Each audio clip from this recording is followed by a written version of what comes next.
कभी सोचा है गवर्नमेंट पैसे कमाती कैसे है? देखो, गवर्नमेंट के पैसे कमाने के दो तरीके, एक तो टैक्स से और एक नॉन टैक्स। लेकिन 2025-26 के आधार पर सरकार ने सबसे ज्यादा पैसा उधार देके और इनकम टैक्स से कमाया। चलो मैं टैक्स के बारे में बताता हूँ, सरकार कैसे कमाती है टैक्स से पैसे।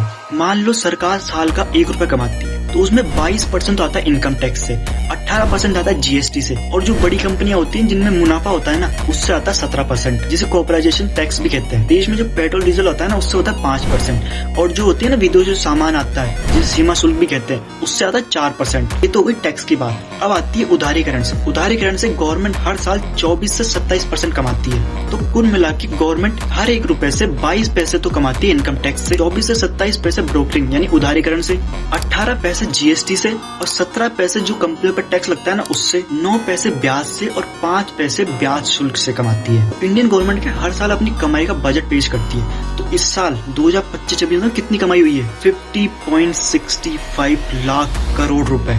सोच लो कितना है। फिर बोलते हैं इंडिया एक गरीब देश है। भाई इतना पैसा कहाँ जा रहा है? ये आपको क्या लगता है कहाँ जा रहा है पैसा?